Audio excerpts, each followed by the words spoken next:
Joe Biden, let's put it exactly the way it is Joe Biden buying votes for a $10,000 vote? What's up, you guys? It's Steve here, and let me ask you, could President Joe Biden buy your vote? We're hearing across the board that that is exactly what he's trying to do. A lot of strategists are saying it's pretty obvious. Now, if President Joe Biden came over and gave you a $10,000 stimulus check, would you say, you know what, I'll fill in the Biden bubble? What if he gave you that $2,000 stimulus check that was promised over a year and a half ago? Let me know your thoughts, you guys, but I'm going to get you caught up on the latest as they're saying that this is what he's doing, and they're also saying it's not working. Man, let me get you caught up on the latest right before midterm elections. This is your breaking news stimulus check update and stimulus package update. Now, first off, you guys, we all know that in Congress, the motivations, it's all strategy for midterm elections. And it's very sad that all of these things are politicized when people are hurting, they're struggling. There is a pandemic that hit that was not our fault.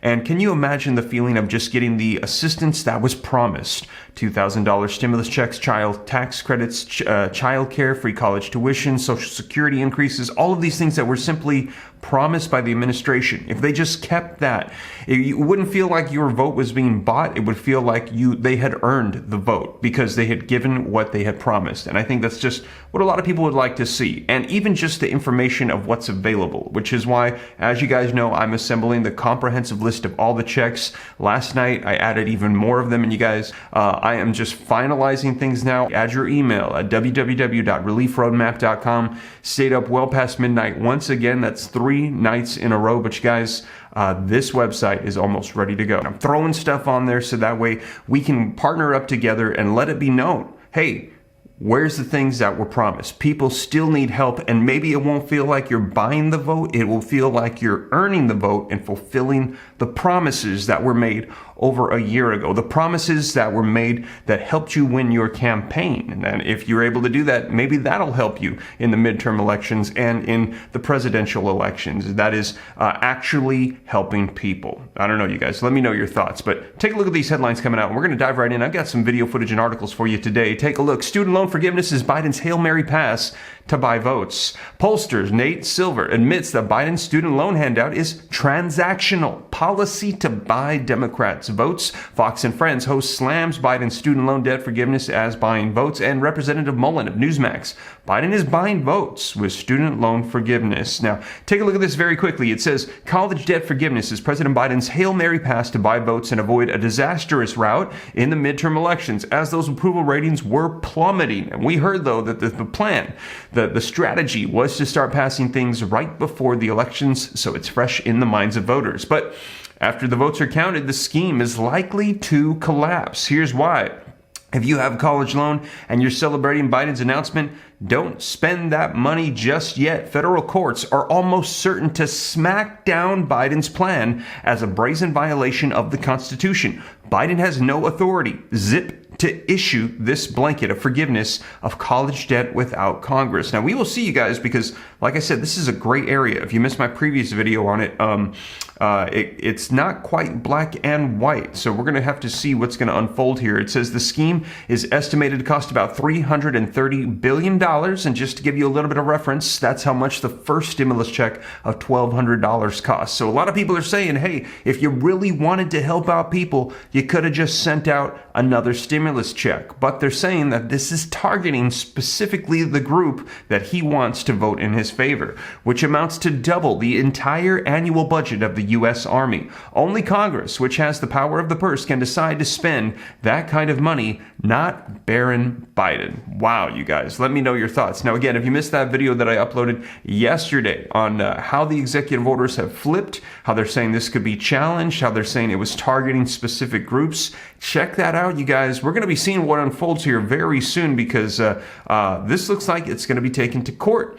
And if it is deemed unlawful, that is going to be a major hit to Democrats right before midterm elections. Now, if it passes through, that would be a major victory for Democrats, and their plan will win. We've even heard from Senate Minority Leader Mitch McConnell, the Republicans, saying if they can pull this off, they're probably gonna win the midterm elections, despite everything we've heard about a coming red wave. Now, also, We will see if this goes through. What about fourth federal level stimulus checks to everybody in the nation as promised? Everybody, $2,000 checks, you guys. And as I mentioned, the amount of spending that this student loan debt forgiveness is going to be is almost the same as that first stimulus check. And we've heard there's over $800 billion of leftover stimulus funds from previous packages just sitting there. We even heard Miguel Cardano, the education secretary, come out and say, we need to use the sitting funds from the American Rescue Plan. That is right, saying redistribute and reallocate. The president has the legal authority to do so.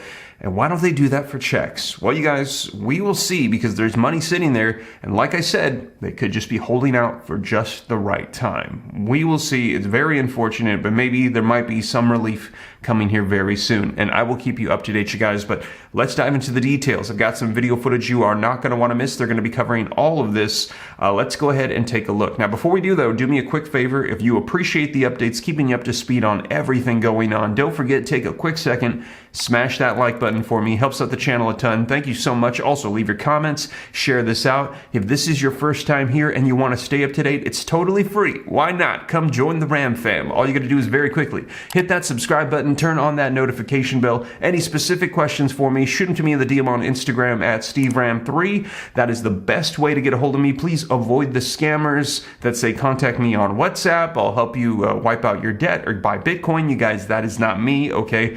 SteveRam3 Instagram, best way to get a hold of me. I'll try to help you out with any questions you got. And consider joining my second channel, Steve Ram Finance, to learn about growing wealth and personal finance. And as I mentioned, if you haven't already, add your email at www.reliefroadmap.com. Stayed up well past midnight once again. That's 3 nights in a row. But you guys, this website is almost ready to go. Check your emails because planning to get this out here very soon. So it'll probably be early next week, because today is actually my wife and I's 16th year wedding anniversary. We're going to take the kids. We're going to just drive, get out of town for a little bit for the weekend. But when we come back, we're going to hit the ground running on Relief Roadmap. So with that being said, you guys, let's go ahead and dive into this video footage and take a look at what's going on. Is Joe Biden, let's put it exactly the way it is Joe Biden buying votes for $10,000 vote? We have a lot of young people that work on my TV show. They're not making 125 grand. They're now eligible to get, in some cases, up to 20,000, in other cases, 10,000. And this is new Green Deal radical socialism. It would be like someone who is addicted to heroin, who is going through horrendous withdrawals. And there's a certain person in the room who says, well, only thing we can do to do away with these withdrawals is give them another bump of heroin. Those are just some of the bizarre reactions from Fox hosts to Biden's plan to cancel some student debt for millions of Americans. And can I just say to Sean Hannity that I, for one, am totally in favor of members of my team getting student debt relief if they're eligible. Biden's plan forgives $10,000 for many borrowers and up to 20 grand for low and middle income borrowers who also received Pell Grants. It also extends the repayment freeze one final time until the end of this year. Right-wing media and GOP lawmakers were quick to call the plan a handout and unfair. But the criticism isn't just coming from the right. Some quote-unquote centrist Democrats are also complaining. Ohio Congressman Tim Ryan, who's currently running for the Senate, said in part that waiving debt for those already on a trajectory to financial security sends the wrong message to the millions of Ohioans without a degree working just as hard to make ends meet. New Hampshire Congressman Chris Pappas argues President Biden didn't have authority on the matter, saying in a statement that this announcement is no way to make policy and sidesteps Congress and our oversight and fiscal responsibilities. Pappas's concerns do raise an important issue. Biden's plan may not survive the courts. Since it would be implemented by executive action, it's likely to face legal challenges. The centrist think tank Third Way tells the Washington Post such a challenge could be based on a recent Supreme Court ruling that says the federal government can't act on policy with broad economic significance without clear congressional authorization. And with the current hard right majority on the Supreme Court, Biden's student loan forgiveness ambitions could be quashed before anyone gets to take advantage. The president hasn't yet addressed these potential legal challenges, keeping his focus Wednesday on those who stand to benefit, especially those who could see their remaining balances completely eliminated. That's 20 million people who can start getting on with their lives. All this means people can start finally crawl out from under that mountain of debt. to get on top of their rent and their utilities, to finally think about buying a home or starting a family or starting a business. And by the way, when this happens, the whole economy is better off. To talk more about Biden's student loan relief plan, let's turn to Wisconsin Democratic Congressman Mark Pocan, a member of the Congressional Progressive Caucus. Congressman, thanks for coming back on the show. What are your thoughts on the Biden student debt plan? Does it go far enough? Some on the left of your party say it doesn't, that it's only a drop in the ocean compared to the total of $1.6 trillion of federal student loan debt. Well, thank you for having me on your show. I think it's a really great announcement and a great move to help both the economy and to help society. So many people have student debt. I was listening to the radio the other day and someone was 60 years old and they're still paying off their student debt. That isn't good for that individual. That's not good for their family. And it's not ultimately good for the economy. So what the president did is relieve what he said he was going to do when he ran. Once again, kept to his word, $10,000 worth of debt, but also $20,000 for people who are Pell Grant recipients. I was a Pell Grant recipient. I grew up in a lower middle class family. So the families and the people who need it the most are going to get the most benefit. And I think this is a really strong move. And it's not just criticism from the left.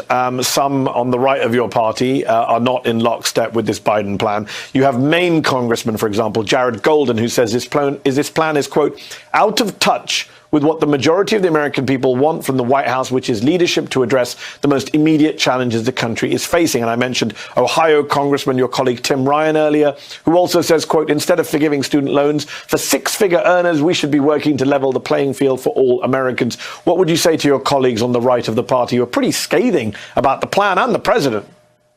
Well, there's all kinds of good things that we're doing for different people. When we did the infrastructure bill, that's going to create 1.5 million new jobs, a lot of them blue collar jobs that are going to be done by people in many cases without college degrees. But we've done something to help those people and their families. In this case, we're helping some people who have a college education and in many cases Pell recipients from some of the poorest families. So, you can help lift everyone's boat and do the right thing. And I think the president keeps doing the right thing. And this is just one more of those proposals. Some critics also argue that Biden's plan doesn't address the root cause of this issue, which is the outrageous cost of a college education in America in 2022. How do you address that, Congressman? Because without action there, debt cancellation is just a temporary Band-Aid. Well, and that's a very valid concern we all should have. We want to make sure that people aren't priced out of education. If you're smart enough and capable enough, you should be able to get that higher education. That's why I support things like Pell Grants and student loans, as well as grants. And, I think that is a very real issue that we are looking at in a number of ways in Congress. Some of those private colleges that folded and left students with a lot of debt, the president also fixed that situation, but those were some of the worst actors that are out there. Many of them don't exist anymore. So I think there is some forward movement on that, but I think we can continue to work on affordability while we're dealing with people who currently have debt and relieving some of that. Just circling back to what we were discussing a moment ago about your colleagues' criticisms, just from a political point of view, and I know you addressed the substance of them, you said we're doing stuff for these people and we're doing stuff for these people, a good response. Just from a political perspective, it's a midterm year. Is it helpful to have high-profile Democrats like Tim Ryan running for the Senate, basically lambasting the president's signature plan on student debt? Yeah, I'm not going to comment directly on anyone's comments. I would tell you what I'm saying when I go around my district and as I go and help other people in other districts, which I am doing, that this is a great move. This benefits a lot of people. This is good for the economy. It's good for society. We want more people to be able to get higher education and get into jobs that can continue to pay well and pay taxes that supports the overall government. There's no reason to take one idea down when there's other good ideas. Instead, I think we can talk about all the good that's come out of this session and this administration, from the rescue plan to the infrastructure bill, to the CHIPS Act, to the Inflation Reduction Act, and now something like this. We've done a lot to help real people. Let's just celebrate all of those things. That's my attitude. Yes, you want to celebrate the wins, but what about those that are still hurting right now? What about fourth federal level stimulus checks that were promised, child tax credits, Social Security increases, free childcare, free college tuition? And if they're promised, it would be nice to have promises kept. and if there's ways to do so in a way that's not going to be adding to debt and inflation. I don't know. Let me know your thoughts in the comments down below, you guys. How do you feel about everything that's unfolding? Do you agree with what was said? Do you feel like this is buying votes? Or do you feel like they should earn the votes by keeping their promises and sending out the provisions that the American people who are hurting were told they were going to receive? Earn the vote, buy the vote. I mean, it could be the same kind of thing, but at the same time, it's just, I don't know. Let me know your thoughts in the comments down below, you guys. Now, we will see. I will keep you up to date every step of the way, as we're hearing that this could be challenged. We're hearing that there is a lot of controversy around this. We will see. And also, we're hearing that a lot more is on the way. Like I said, I'll keep you up to date every step of the way. But that is the latest, you guys. And as always, thank you so much for joining me. If you made it this far and you haven't already, don't forget, smash the like button for me. Helps out the channel a ton. Thank you so much. Also, leave your comments. Share this out. If you want to stay up to date, it's totally free. Why not come join the Ram fam? All you got to do is very quickly hit the subscribe button, turn on that notification bell. Any specific questions for me, shoot them to me in the DM on Instagram at SteveRam3. Consider joining the second channel, Steve Ram Finance, to learn about growing wealth and personal finance. More content coming on that channel here very soon. And also, as I mentioned before, if you haven't already, be sure to add your email at www.reliefroadmap.com to be on the wait list to get access to the comprehensive list of every single stimulus check in the nation, and a ton of other information I'm providing on there for you guys as well, to reach politicians, see what's happening, stay current on everything, and not miss out on a single thing. Thank you guys for joining me once again. I'll catch you in the next one. Take care. God bless. This is Steve.